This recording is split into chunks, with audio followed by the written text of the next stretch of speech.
Have you ever loved someone so deeply that you were willing to trade away your own future for their dream? This is the story of Adrian Wolfe, a husband who sacrificed his pride and dignity, working brutal manual labor so his wife could continue her education and rise to become a respected federal prosecutor. And what did he receive in return? Not gratitude, not a warm embrace, but divorce papers and humiliation. Clara Wolfe, his wife, forgot one crucial thing. The mansion she now lived in was built on her husband's blood, sweat, and silent suffering. But fate had other plans. When Adrian was cast out onto the streets, a chance encounter with a homeless old man would become the key to Clara's ultimate downfall. Before the story begins, please write in the comments which state or city you're watching from. Don't forget to like and subscribe so Stories with Meaning can continue growing and bringing you even more powerful stories. The sound of rain pounding against the thin metal roof echoed loudly that night, hammering down on the tiny rental house in South Chicago where Adrian and Clara lived. The rhythmic dripping wasn't a lullaby, it was a warning. Adrian Wolfe, 32 years old, his face already etched with exhaustion, jolted awake. He grabbed a plastic bucket from the corner and placed it beneath the leak where water dripped steadily through the cracked ceiling. Drip, drip, drip. Adrian let out a long breath and glanced at Clara, still sleeping peacefully, hugging her pillow. Her face looked calm, so different from the storm raging in his chest. That night, it wasn't just the roof that was leaking. His wallet was empty, too. Adrian's salary as an administrative worker at a logistics warehouse barely covered food and rent. There was nothing left for repairs, certainly nothing for the request Clara had made that afternoon. His mind drifted back to dinner. A simple meal, cold fried tofu and wilted spinach. "Adrian," Clara said, her eyes sparkling with ambition, "my friend Vanessa just got promoted to head of legal division. We started working at the same time. You know why she moved ahead?" Adrian chewed slowly. He already knew where this was going. "She has a master's degree, a law degree. If I go back to school, I can apply for the federal prosecutor exam next year with much higher qualifications. I'm smart. You know I graduated with honors." He swallowed hard. "Graduate school is expensive, Clara. Tens of thousands of dollars. Tuition, books, living expenses." "Your salary isn't enough," she cut in sharply. The words stabbed straight through him. Seeing his reaction, Clara softened her tone. She reached for his rough, calloused hands. "This is an investment. If I become a prosecutor, our lives will change. No more leaking houses, no more poverty. This is for us, for our future children." For us. Those words echoed in his mind as he stared at the bucket slowly filling with rainwater. The next morning, the rain stopped, leaving muddy puddles outside. Adrian woke early, made burnt toast and weak coffee, then sat on the porch, his eyes fixed on his most precious possession, a maroon 250cc vintage sports motorcycle. He bought it when he was single, 5 years of saving. It was his pride, his freedom, his last luxury. He ran his fingers along the cold fuel tank. Clara stepped outside, still sulking from the night before, until she saw Adrian polishing the bike, tears quietly gathering in his eyes. "Adrian," Clara said softly, "go pick up the graduate school application today." She froze. "What? How will we pay?" Adrian patted the motorcycle seat. "I'm selling this. My friend at the garage offered a good price, enough for your enrollment and first semester." Silence. Clara gasped, covering her mouth, then rushed to hug him from behind. Are you serious? Oh my God, Adrian, thank you. I swear I won't waste this sacrifice. When I become a successful prosecutor, I'll buy you a better bike, even a car." Adrian smiled faintly, hugging her back. Inside, something broke. That afternoon, Adrian took the motorcycle to his friend Marcus's auto shop. "You sure about this, man? This bike's been with you forever." "It's for my wife's education," Adrian replied, forcing a laugh.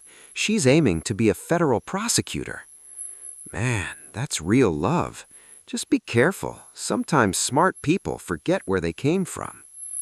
Adrian defended her instinctively. "She's a good woman." But his hands shook as he handed over the title. Later, Adrian met Clara at Midwest State University Law School.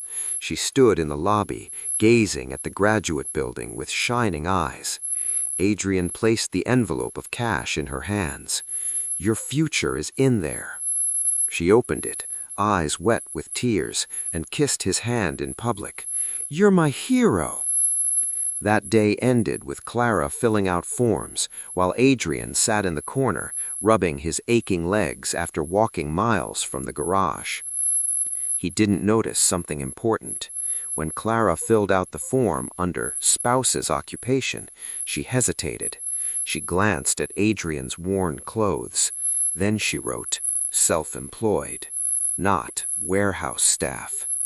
A small lie, a seed of betrayal. When they left, rain returned. No motorcycle this time. They ran toward an overcrowded bus stop. "Sorry, Clara," Adrian said, shielding her with his work bag. "We'll have to take the bus now." She nodded, but her eyes weren't on him. They followed the luxury cars passing by, splashing dirty water onto Adrian's worn pants. In her heart, Clara's ambition grew darker. Not just to become a prosecutor, but to escape poverty at any cost, even if it meant leaving behind the man protecting her from the rain. 6 months later, Adrian's life had become a cycle of exhaustion. 4:30 a.m., before sunrise. He walked a mile to the main road, squeezed into overcrowded buses, surrounded by sweat, dust, and exhaust. At the warehouse, Adrian took every overtime shift available, lifting heavy boxes, managing inventory, doing anything for extra pay. His body grew thinner, his clothes hung loose, dark circles framed his hollow eyes. One afternoon, during lunch, he sat alone on stacked pallets. Cold rice, one boiled egg, split in half. His cracked phone buzzed. A message from Clara. "Adrian, my professor requires a new international criminal law textbook. It's $300. We need it today. Please transfer it now. It's really important." Adrian choked on his food. $300. That was his food budget for 2 weeks. He stared at half an egg.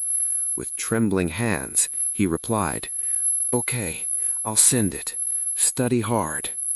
He closed the lunchbox, walked to an ATM, and transferred the money. "It's fine. I can fast." Meanwhile, in the air-conditioned cafe of the law school, Clara sat laughing with classmates, children of lawyers, politicians, and wealthy families. The book sat neatly on the table. Her world was changing, and Adrian was slowly disappearing. Clara's appearance slowly began to change. She grew ashamed of her old clothes. She started paying more attention to her looks, wearing heavier makeup, layer by layer, to conceal the modest background she came from. "Hey, Clara," asked Bianca, one of her classmates, casually swinging a designer handbag. "Where does your husband work anyway? I never see him picking you up." Clara froze. She stirred her expensive iced vanilla latte nervously. Images flashed through her mind. Adrian drenched in sweat, smelling of sun and dust, squeezed inside crowded buses. Shame stabbed her ego without warning.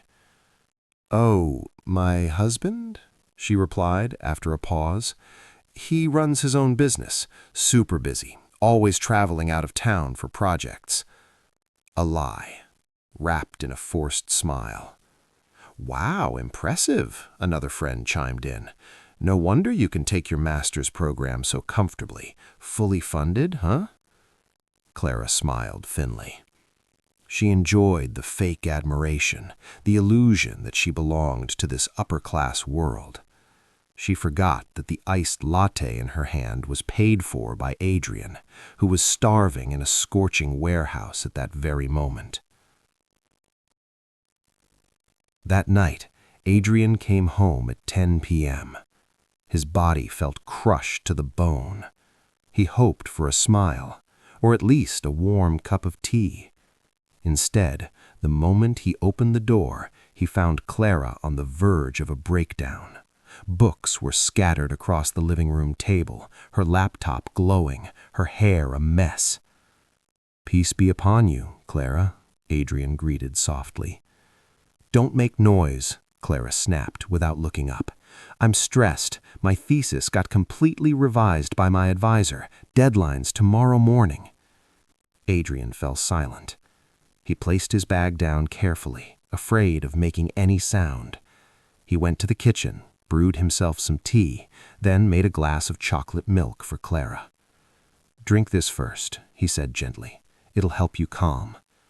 Clara slapped his hand away. The glass fell. Chocolate milk spilled across her papers. "Adrian!" she screamed hysterically, jumping up. "You ruin my concentration. You don't understand law at all. You're just a warehouse laborer. What would you know about academic pressure?" She pointed at the mess. "Look, everything's ruined."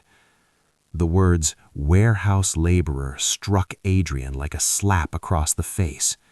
He wanted to shout, to tell her he worked overtime just to buy the books now soaked in milk. But when he saw the tears of frustration on her face, his anger melted into pity. "I'm sorry," Adrian whispered. "I'll clean it up." He grabbed a cloth, wiped the table, picked up broken glass with his bare hands.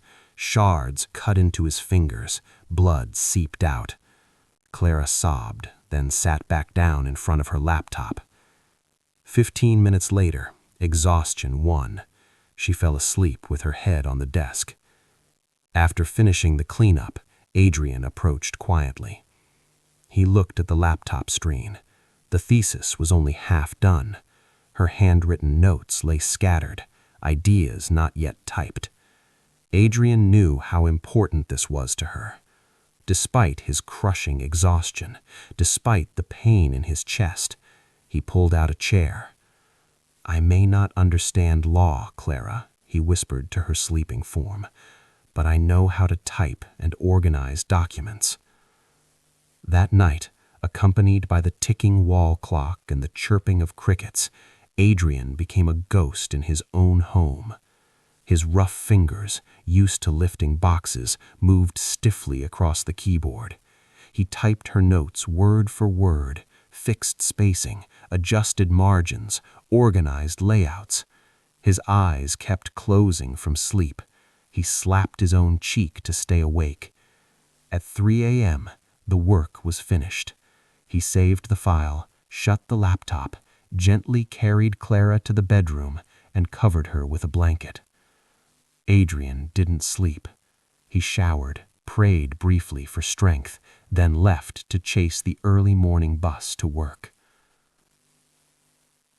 That morning, Clara awoke in a panic. "What time is it? My thesis!" She ran to the living room and opened her laptop. Her eyes widened. The document was complete, clean, perfectly formatted. Beside the laptop lay a yellow sticky note with Adrian's messy handwriting. "I typed everything from your notes. Hope you get a great grade. I've gone to work. Breakfast is on the table." Clara stood frozen. Her chest tightened. Guilt rose, briefly. "Adrian," she murmured, but the feeling vanished as her phone buzzed. A notification from her social circle's group chat. Lunch at Fifth Avenue Plaza? New luxury promo. Clara smiled. She forgot the sticky note, forgot the sacrifice from the night before. She got ready, relieved her task was done, ready to return to being Clara, the future prosecutor, not Clara, the warehouse worker's wife. The distance between them was no longer measured in miles, but in a heart that was slowly turning to stone. The long-awaited day finally arrived. The sun shone brightly over Chicago as if celebrating Clara's victory. Today was her official swearing in as state prosecutor at the Illinois State Attorney's Office. In their small rental house, Adrian had been awake since early morning, not for overtime work, but to iron his best shirt. A faded brown batik-patterned shirt, the only decent outfit he owned. The same shirt he wore when he proposed to Clara 5 years ago. He smiled at his reflection in the cracked mirror. He combed his graying hair neatly, applied leftover hair oil to look presentable. In his pocket rested a small red velvet box. Inside was not a diamond, but a thin gold necklace, about $150 worth. Adrian had saved quietly for a year, skipping lunches and cigarettes for this graduation gift. "Adrian, hurry, we'll be late," Clara shouted from the living room. He stepped out and froze. Clara looked stunning. Her official state prosecutor uniform fit her perfectly, layered with a black ceremonial robe. She looked powerful, elegant, like someone else entirely. "God, my wife is beautiful," Adrian said sincerely. Clara didn't smile. Her eyes scanned Adrian from top to bottom. "Are you really wearing that shirt?" she asked, displeased. "Yes," Adrian said cheerfully. "It's my best one. I ironed it perfectly." She scoffed. "The color's dull, the collar's frayed. There'll be officials and senior prosecutors there. I'd be embarrassed if my husband looks like he's attending a neighborhood wedding." Adrian's smile faded. "I'm sorry," he said softly. "I don't have money for a new one, but it's clean. It smells nice. Whatever, just order a good ride, not the cheap one. I don't want to step out of a beat-up car at the ceremony."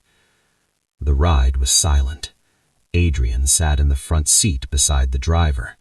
Clara sat in the back, busy replying to congratulations on her phone. No hand-holding, no comforting words.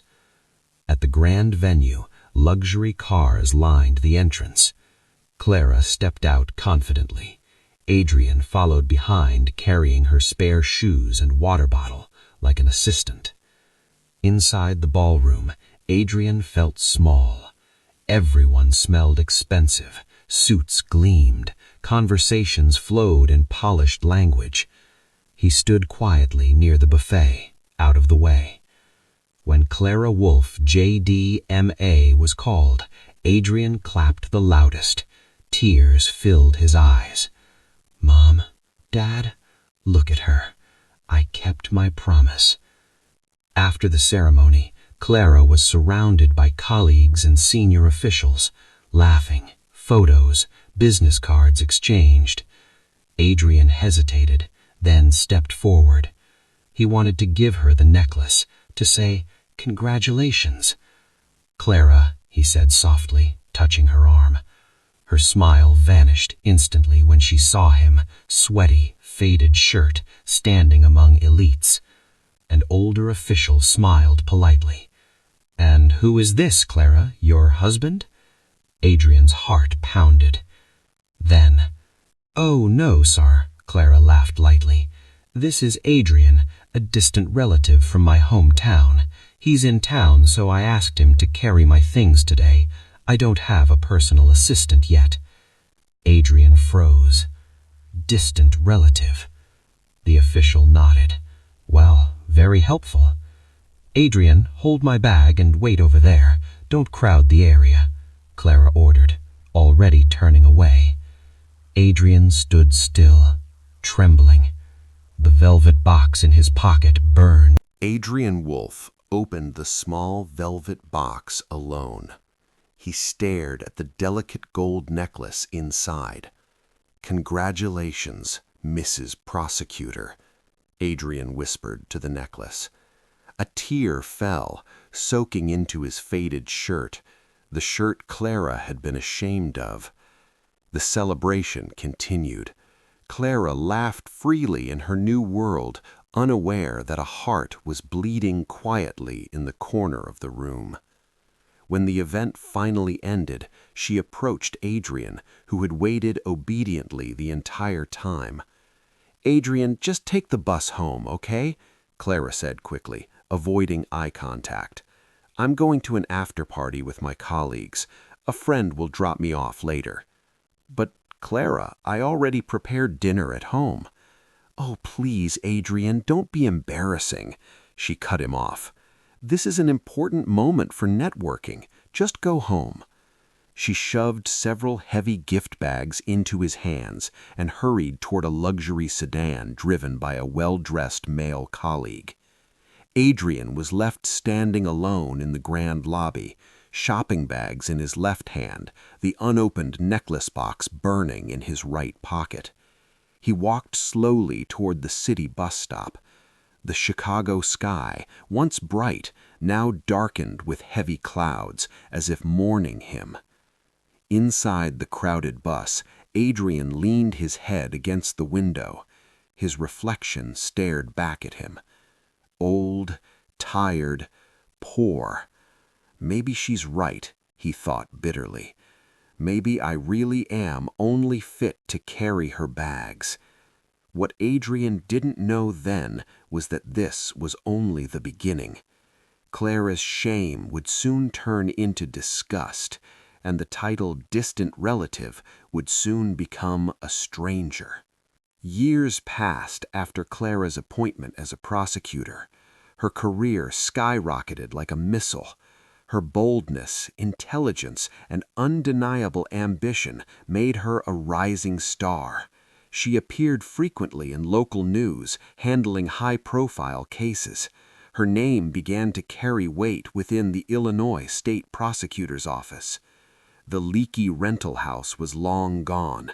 Now they lived in an upscale gated community, a minimalist white house with a clean garage occupied by a new city car registered under Clara's name. But inside that beautiful home, the air was cold and suffocating. That afternoon was payday. For Adrian, payday was sacred. Even though his income was insignificant compared to Clara's now, he still clung to his role as the provider. He stopped by the ATM and withdrew almost his entire salary in cash. He carefully arranged the bills into a white envelope. $300. To him, it was a fortune. When he entered the house, the scent of expensive perfume filled the air, lily and sharp musk, very different from the baby powder Clara used to wear. Clara sat on the leather sofa, surrounded by shopping bags from luxury brands. She was video calling a friend, laughing loudly while showing off a new handbag.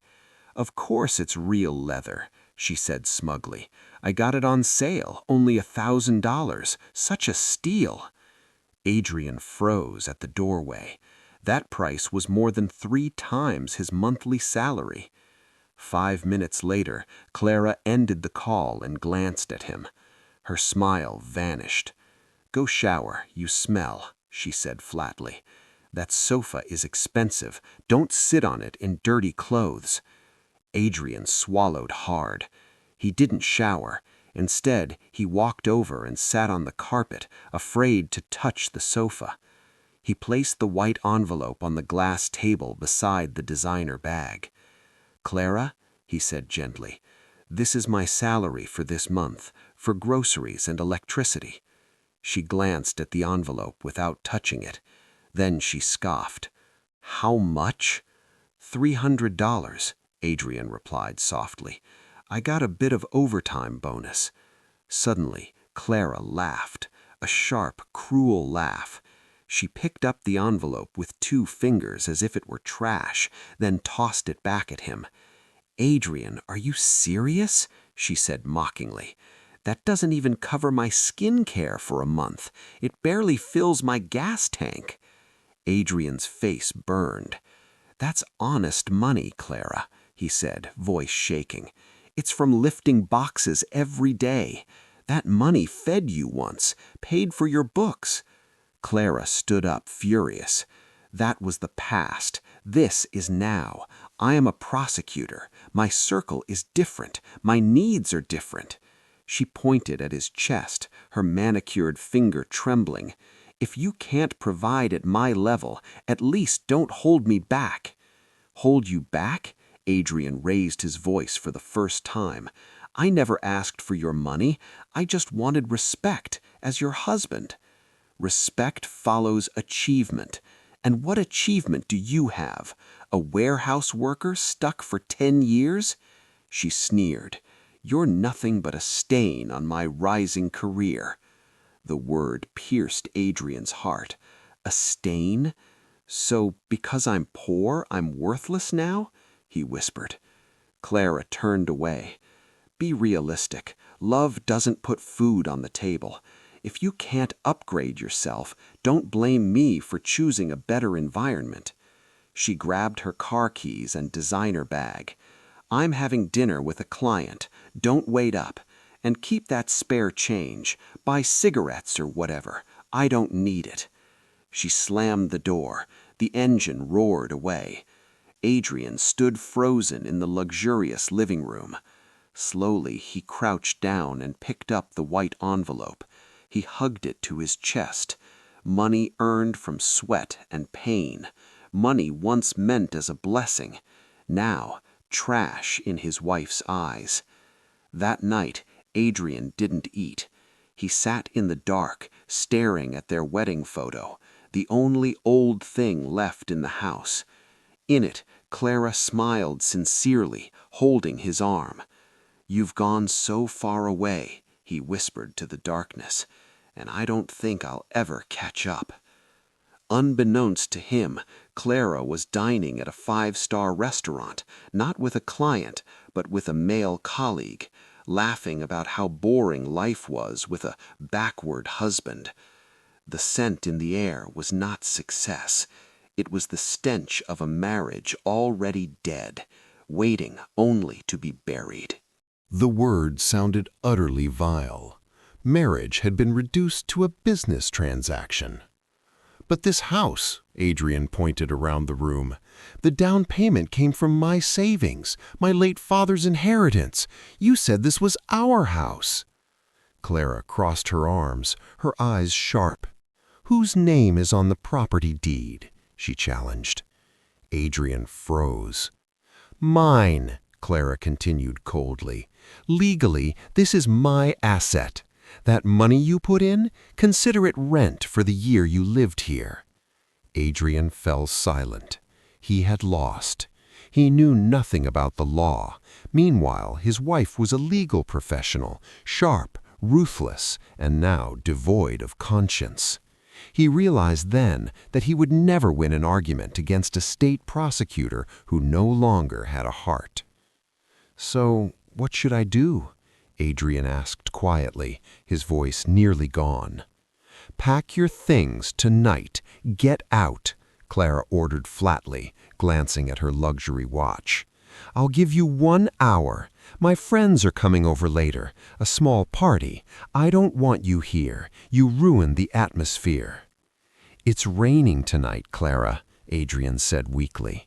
"Not my problem. You're a man, aren't you? Survive." She turned, walked into the master bedroom, slammed the door, and locked it. Adrian stood frozen.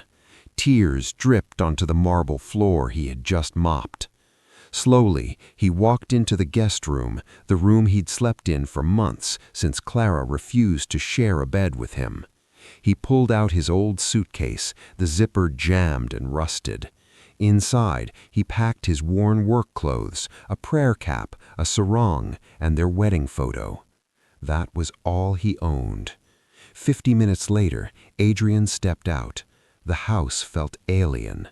He placed the house keys on the glass table right beside the green divorce folder from the family court. "Peace be upon you, Mrs. Prosecutor," Adrian whispered. "Thank you for everything." No answer, only the loud television blaring from Clara's room. Adrian opened the front door. Cold rain and night wind slapped his face. The rain poured mercilessly, as if the sky itself was grieving with him. He dragged his old suitcase down the wet asphalt road. Passing neighbors glanced at him from their cars, probably mistaking him for a fired housekeeper. Adrian looked back once more at the pristine white house. Warm lights glowed inside, comfortable, safe. Inside lived the woman he once loved with his life, the same woman who had slowly killed him. Oh God, Adrian looked up at the dark sky, letting rain blur his tears. If this is my destiny, I accept it. But please, show me your justice. Show me what is right and what is false.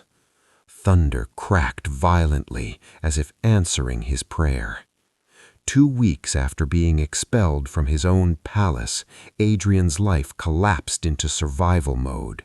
He now lived in a tiny 2-by-3-meter rented room in a damp alley on Chicago's outskirts. Mold covered the walls. The mattress lay directly on the floor. Rats scratched above the ceiling every night. His severance pay from the warehouse was almost gone. Yes, Adrian had resigned. He couldn't bear the mockery from co-workers who knew his wife was now a rising star at the state prosecutor's office. Jobless, rejected everywhere. His age, mid-30s, and his background as a warehouse laborer made him invisible compared to younger applicants. That afternoon, the Chicago sun burned relentlessly. The asphalt shimmered with heat.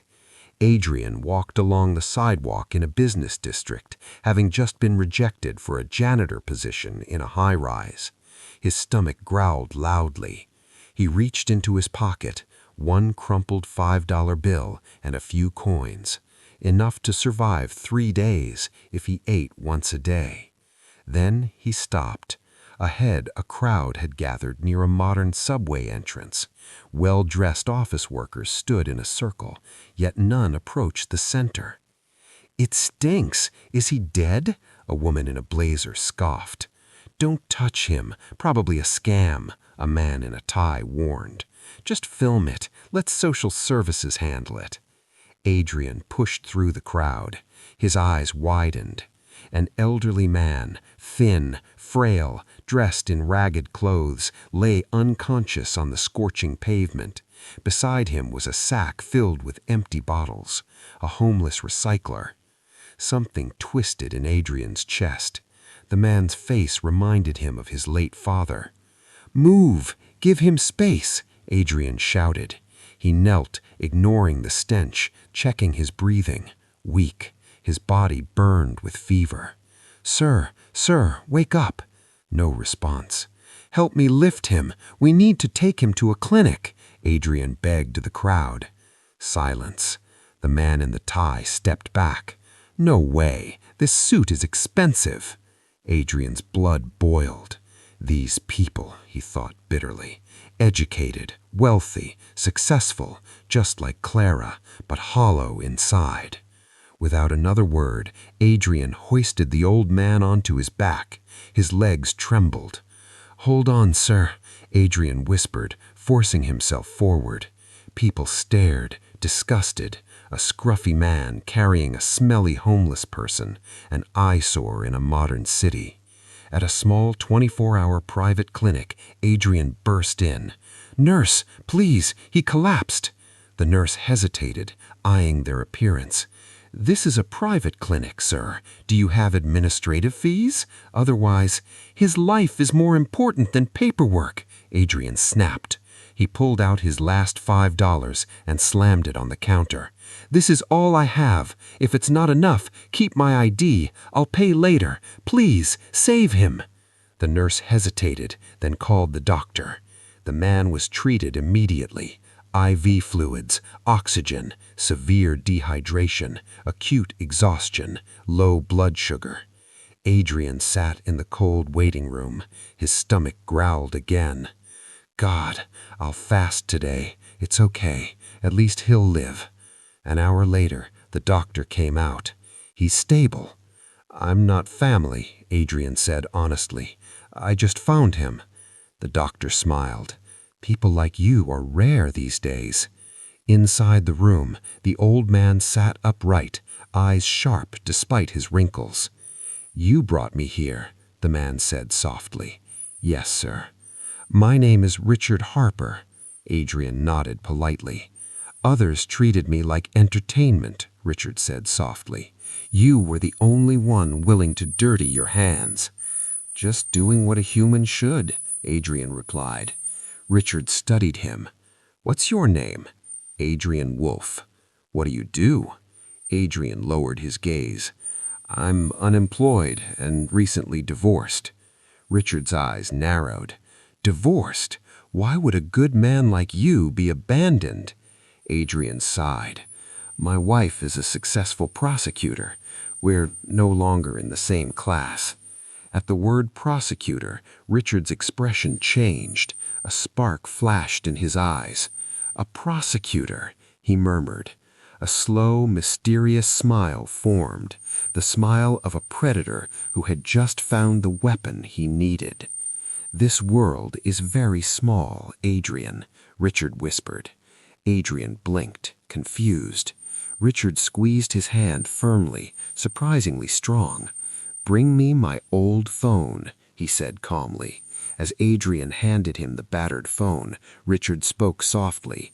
The money you spent today and the tears your wife caused you, they will all be repaid in full. Adrian could only stare, unsure whether this old man was delirious or whether destiny had just begun to move. How could a homeless scavenger possibly help him fight a state prosecutor? That was what Adrian Wolfe believed, but Adrian was terribly wrong. On the other end of the phone, Richard Harper's voice transformed completely. No longer weak or raspy, it became firm, authoritative, commanding. Pick me up at Medica Clinic immediately. Bring the official vehicle. Prepare the lawsuit documents. I'm coming down from the mountain. Adrian shivered. Who exactly was this old man? The small clinic fell silent after the mysterious call. Adrian sat tensely at the edge of the bed, staring at the old Nokia phone in Richard's hand, then at the old man's face, now far more alert after the IV fluids. Sir, who is that on the phone? Adrian asked carefully. You sounded different. Richard smiled faintly, a mischievous glint in his eyes. One of my former students. He tends to misbehave unless spoken to firmly. Before Adrian could ask more, the wail of sirens erupted outside. A glossy black luxury MPV, top of the line, government plates, screeched to a halt in front of the narrow clinic entrance. People outside froze. Even the parking attendant gaped. The doors opened automatically. Two tall men in immaculate silk shirts, earpieces tucked discreetly behind their ears, jumped out and rushed inside with panic written all over their faces. Where is he? Where is Professor Harper? One demanded, startling the trembling receptionist. Room 1, sir? She stammered. The men burst into the room. Instinctively, Adrian stood in front of the bed, ready to defend the old man. What do you want? He snapped. What happened next made Adrian's jaw drop. Both men bowed deeply, nearly 90 degrees, before Richard Harper, who was still sitting casually on the bed in his tattered clothes. We beg your forgiveness, Professor, the first said, voice shaking. We've been searching everywhere for you for 2 days. The Secretary of Justice personally called us. We feared you'd been kidnapped. Please come home, Professor, the second added anxiously. It's time for your heart medication. Adrian froze. Professor? Secretary of Justice? Heart medication? Richard clicked his tongue and calmly pulled the IV needle from his own arm, unfazed by the drop of blood. "You're too noisy," he said flatly. "I was merely conducting field research." He looked at the men sharply. "I wanted to know whether Chicago still has people with a conscience, people who would help a dying vagrant instead of filming him." Then Richard pointed at Adrian, who stood frozen. "Out of thousands who passed by, only this young man passed my test." The aides turned toward Adrian and bowed respectfully. "Thank you, sir. Truly thank you for saving him." Adrian swallowed hard. "Sir, who are you really?" he asked quietly. One aide answered proudly. "You don't know? This is Professor Richard Harper, J.D. LLM, former Attorney General of the United States, distinguished professor of law at an Ivy League university, mentor to half the legal elites in this country." Adrian's knees nearly buckled. He had carried one of the most powerful figures in American law on his back and paid his medical bill with his last meal money. "Enough with the titles," Richard cut in. He stood, assisted by his aides. "Help me walk, and you, Adrian, come with me." Adrian hesitated when he saw the luxury vehicle waiting outside. "Get in," Richard ordered calmly. It was not a request. Adrian obeyed. The leather seat felt unreal, cold air conditioning, jasmine scent, a world apart from the hot buses he was used to. As they drove, Richard wiped his face with a warm towel. The aura of a homeless man vanished, replaced by that of a sharp, intimidating intellectual. "So, Adrian, tell me everything. What's your wife's name? Where does she work?" Adrian hesitated, then answered honestly. "Clara Wolfe, Clara Andini Wolfe. She works at the Cook County State Prosecutor's office." Richard fell silent, his brow furrowed, searching his memory. Then he gave a dry laugh. "Ah, Clara Andini Wolfe. Top graduate last year, wasn't she? Ambitious. Brilliant." He paused. "I've heard rumors, though. She's been playing dirty, colluding with defense attorneys in narcotics cases." Adrian's eyes widened. "Is that possible, Professor? Clara changed, yes, but corruption?" Richard's gaze hardened. "Power without integrity always rots, my boy, and how someone treats their spouse is the clearest moral indicator." The car stopped before a massive gold-plated gate in one of Chicago's most elite neighborhoods. Beyond it stood a mansion with white pillars, far grander than Clara's house. "This is not a house, this is a palace," Adrian whispered. "You will stay here starting today," Richard said casually. Adrian panicked. "No, sir, I'm not worthy. I'll find another place." Richard looked at him sharply, then gently, like a father. "Adrian, you gave your last $5 to save me. You carried me while others turned away. In my eyes, you are nobler than any official." He placed a hand on Adrian's shoulder. "Consider this a scholarship from life itself. You said your wife sued for divorce. Good. We'll face her." Adrian stared. "Professor, you'll be my lawyer? But I can't afford."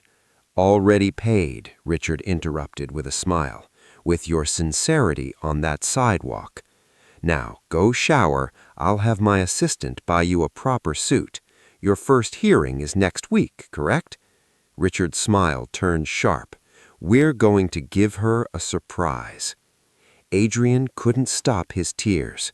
For the first time in a long while, he felt valued, not for wealth, but for his heart.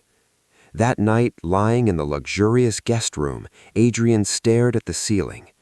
"Wait for me in court, Clara," he thought calmly. This time, he was not afraid. A legal giant stood behind him. The next morning, the Chicago family court felt cold and rigid. Clara sat in the VIP waiting area, privileges granted through connections.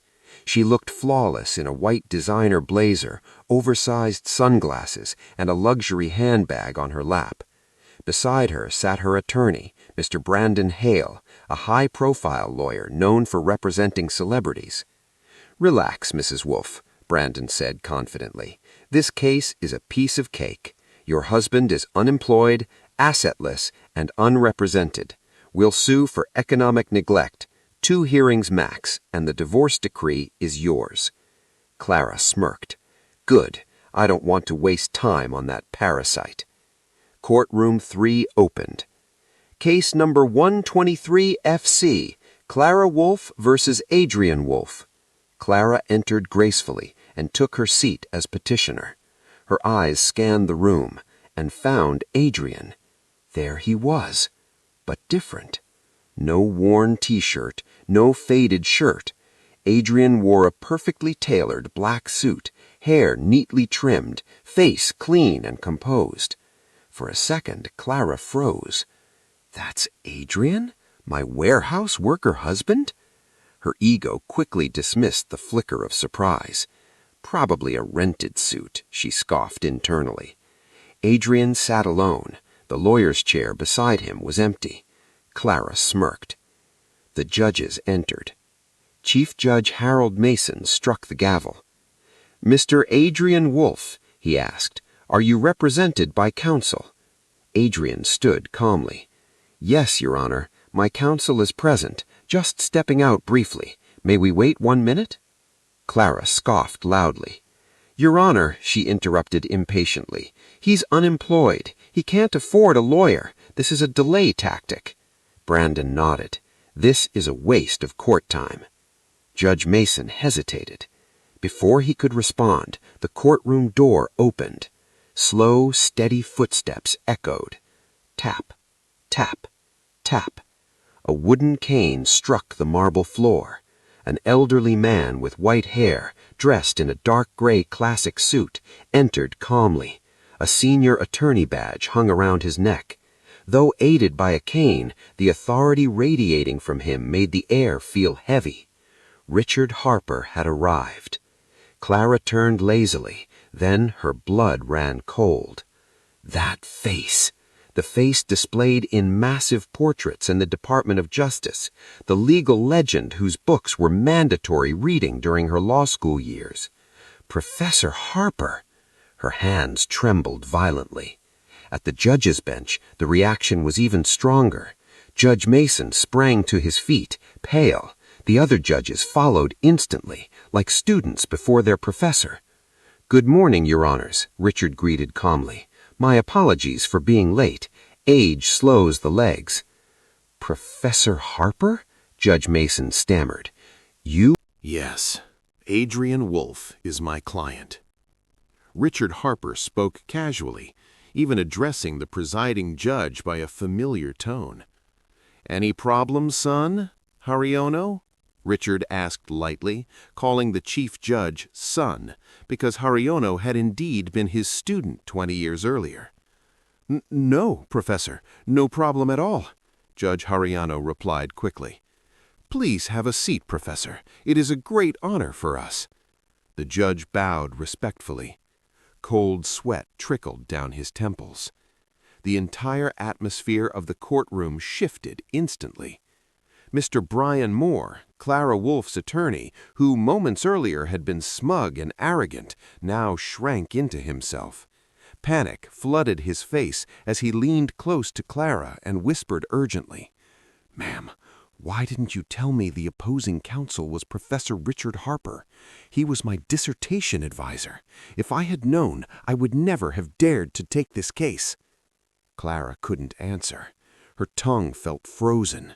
Her eyes locked onto Adrian Wolfe, who sat calmly beside Richard Harper. He turned his head and met her gaze. Cold, distant, a look she had never seen before. The hearing began, but this was no longer a hearing. It was an execution. Mr. Brian Moore attempted to read the lawsuit, his voice trembling. That the defendant failed to provide proper financial support to the petitioner. Objection, Your Honor, Richard Harper cut in calmly, without even standing. He reached into his worn leather briefcase and pulled out an old, slightly wrinkled sheet of paper. These are bank transfer records and expense logs of my client over the past 5 years. He sold his motorcycle, worked overtime, and even typed the plaintiff's master's thesis. 100% of his income went to her. He paused, letting the words sink in. That, in any civilized legal definition, constitutes adequate support. Richard adjusted his glasses slightly. Under U.S. marital law, financial obligation is measured by the husband's ability, not by an extravagant hedonistic lifestyle chosen by the wife. Checkmate. First move. Judge Hariono nodded slowly in agreement. Clara tried to fight back. Pressured and cornered, she stood abruptly, forgetting her fear. "But, Your Honor," she said sharply, "he's not on my level. I am a state prosecutor. My husband should support my public image, not embarrass me." A soft chuckle escaped Richard Harper. He stared at Clara intensely, the piercing gaze of a former attorney general. "Miss Wolfe," Richard said, his voice suddenly thunderous, "you want to talk about a prosecutor's image? Then let's talk about professional ethics." He opened a red file folder. "I have a rather interesting report here. You've been repeatedly accepting luxury handbags as gifts from defense attorneys involved in narcotics cases you prosecuted last month." He leaned forward slightly. "That designer bag you're holding right now, wasn't it a gift from the lawyer representing a methamphetamine kingpin?" The courtroom fell into absolute silence, like a graveyard. Clara's face drained of color, turning corpse white. "That's slander! How do you even know?" "I am Richard Harper," the professor cut her off coldly. "I know when a fly urinates inside the state prosecutor's office." He turned toward the bench. "Your Honor, my client, Adrian Wolfe, accepts this divorce petition. He willingly releases a woman who never learned gratitude." He paused, voice firm. "But we categorically reject all defamatory claims made against him. Further, this evidence of illegal gratification will be submitted to the Judicial Oversight Board immediately after this session." Boom! The hammer had already fallen, even before the judge struck the gavel. Clara collapsed back into her chair, her legs trembling, unable to support her body. She looked at Adrian, silently begging for mercy through her eyes. But Adrian stared straight ahead, toward the Great Seal of the United States on the courtroom wall. His heart was already frozen. Clara's chance had ended the night she threw him out into the rain. Terrified to disrespect his former professor, Judge Hariono rushed the proceedings.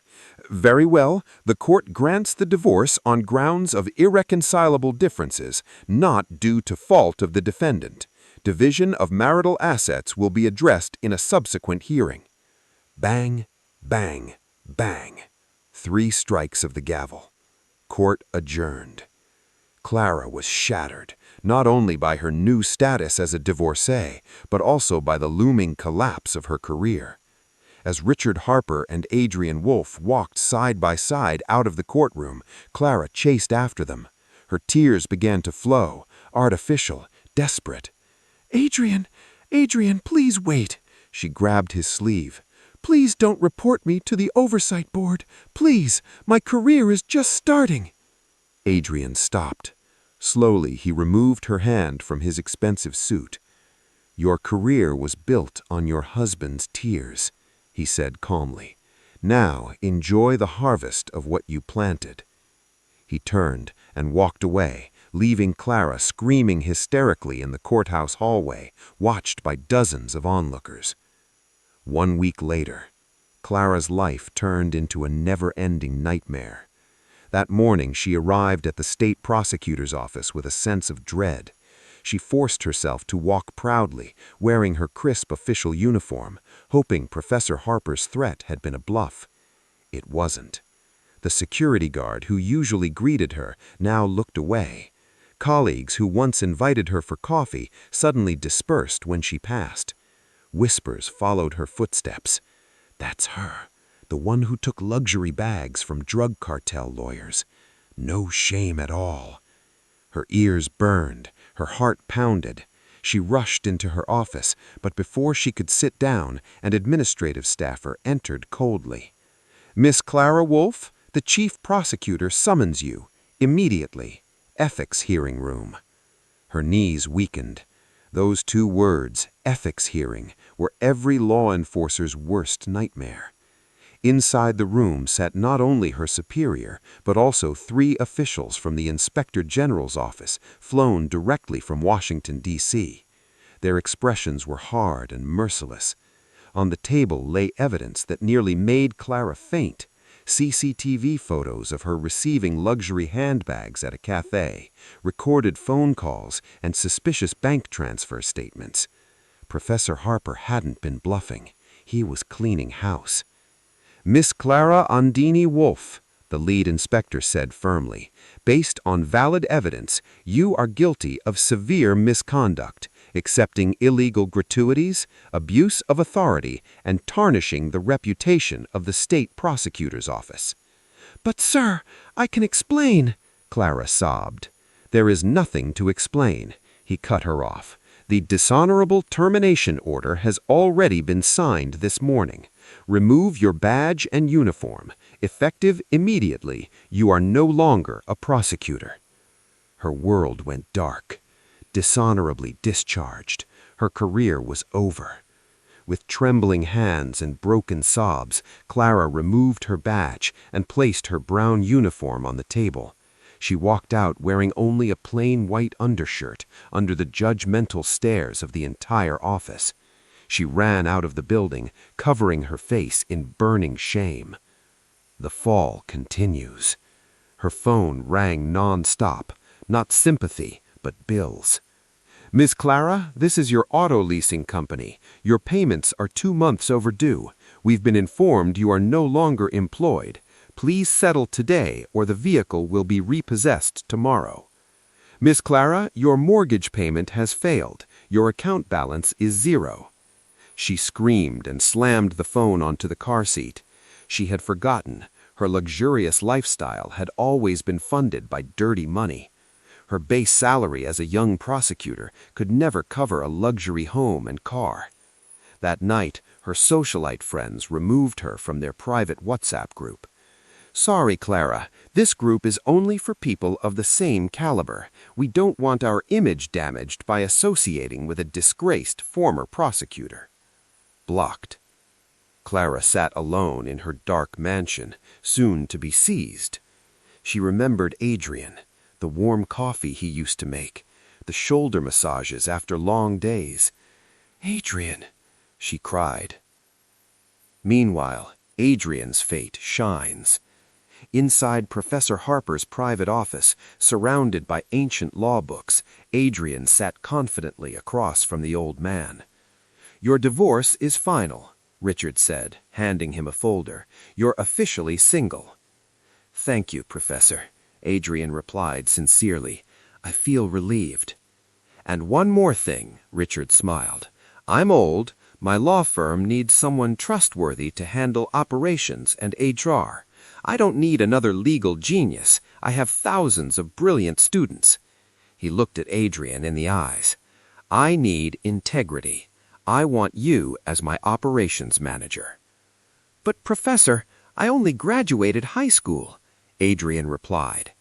"Integrity doesn't require